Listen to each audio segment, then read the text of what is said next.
Hello and welcome to the TruGolf Academy. You've joined me, Jon Watts, today, and I'm in my swing studio.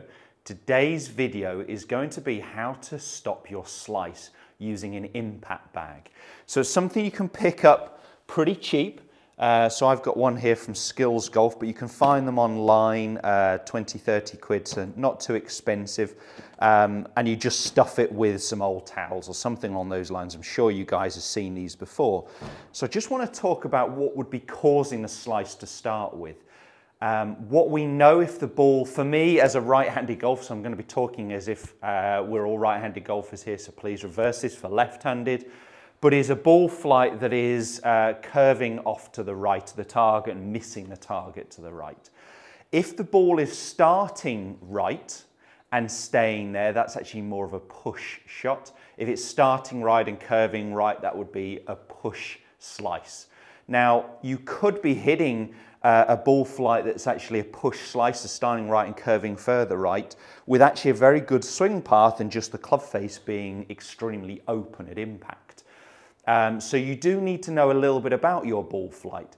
If your ball flight is starting more on target, maybe even left of target, curving to the right, missing the target to the right, then we're pretty sure that we know that the path is actually a little bit out to in and the club face is open, which is where most people are slicing the golf ball from.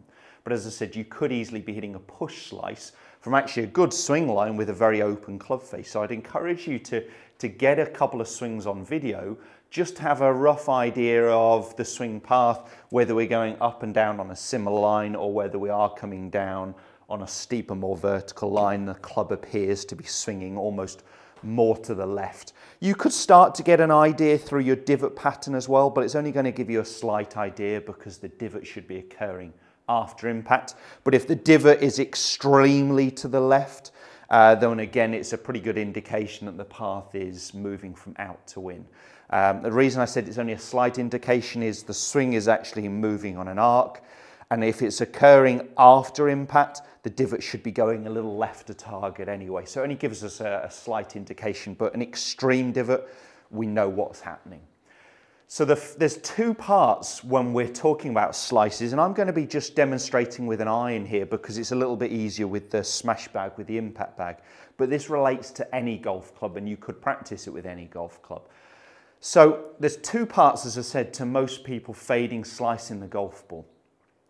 Generally, we're talking about a swing path that is from out to in across the golf ball too much.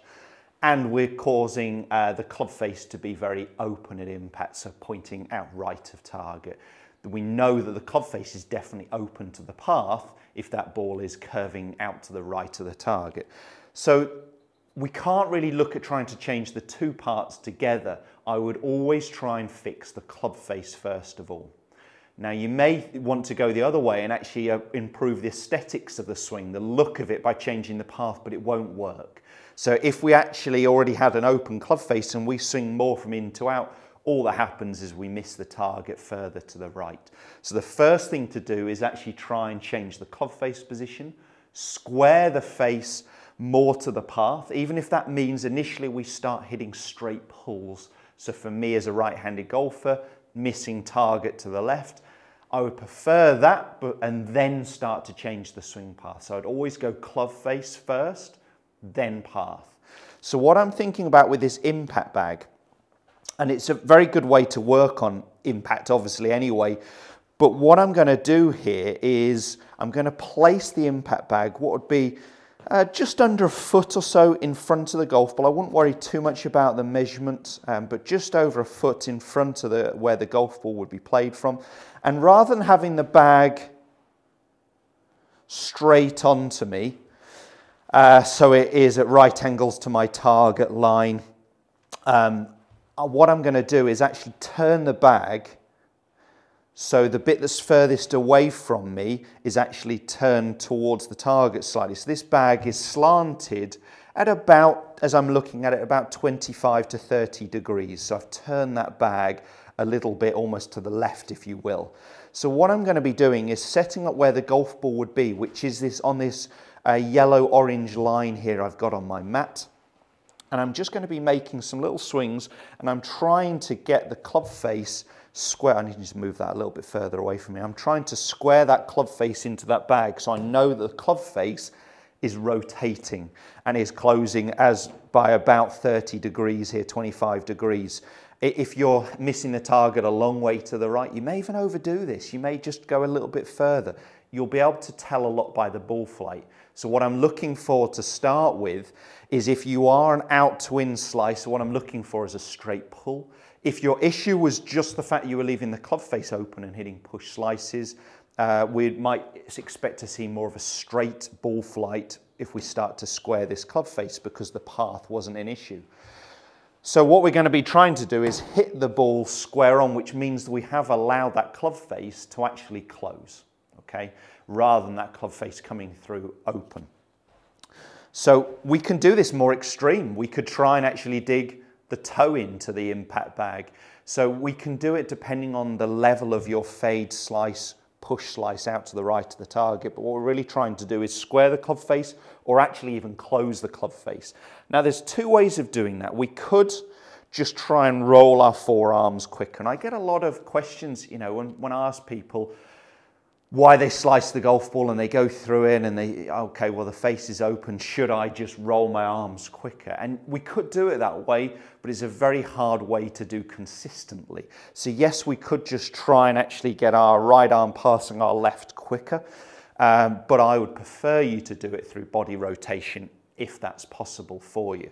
So what we're trying to therefore do is actually turn our chest, turn our hips, turn our core, to try and square that club face, or as I said, even overdoing it where we're actually digging the toe in. So we can do this to differing amounts. So I'm just going to make some little swings, and I'm going to focus more on body rotation rather than hands and arms. And I'm just going to start building it up. I find when people use impact bags, they just initially just try and hit it too hard. We're just going for little short movements, but what I'm concentrating on here is club face position. So what I'm starting to do, that's a very centered contact on the bag. And because I've slanted the bag by about 25, 30 degrees, I know that after impact, my club face was closed. And I didn't feel like I had to do it with my hands and arms. It definitely felt like I was starting to get that with my body. Let me just try one more of those. Of course, I would do a little bit more than this, some good repetition with the impact bag before hitting some shots. So here, I really feel like I've opened up my chest, I've opened up my hips, and that's really helped me square the club face. Again, it felt a very center contact, and because I'd slanted that bag, I know I've got that club face left of the target line after impact, so I know the club face was closing. It's very hard to measure the rate of rotation or the rate of closure, but we would always be dictated by the ball flight, where the ball's going. So when you are on the range and you are practicing, you do always need to have a target in mind.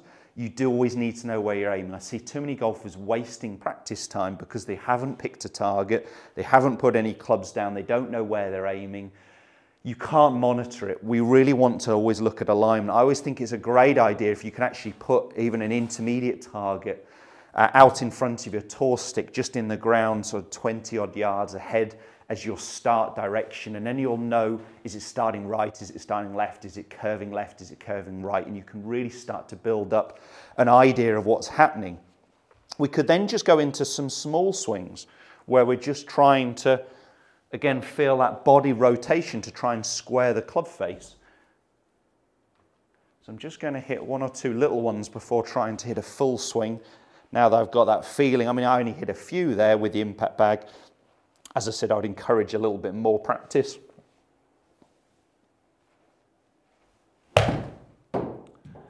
So it really felt like I was rotating my body. I've got the ball going a little left to target. Don't worry if we're starting to hit a pull first.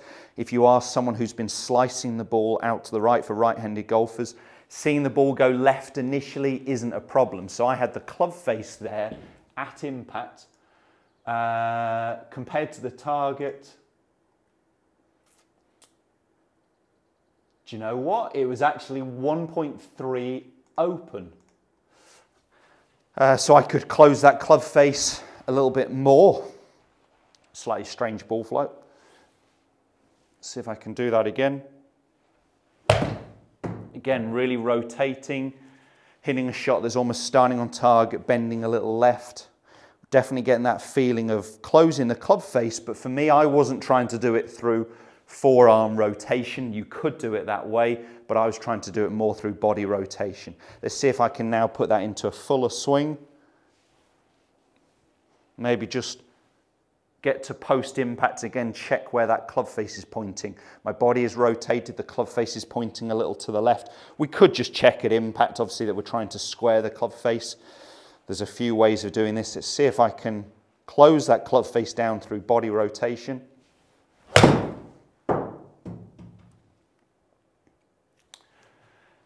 It was the slightest of fades. Club face was probably a little open, but you wouldn't worry about that on the course. It's missed target by 4 yards. Club face was pretty square actually, 0.2 open.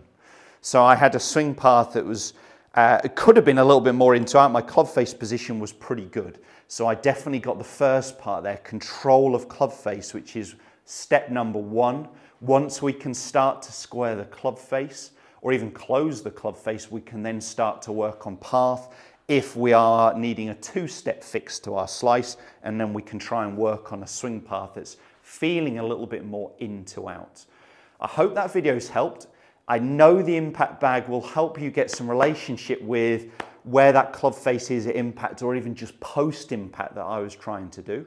If you did enjoy the content, give us a thumbs up. Do subscribe to the channel as well. There's all the other videos every Monday, Wednesday and Friday at 5:30. And the social media info is coming along the bottom of the screen right now. Thanks guys, we'll see you soon.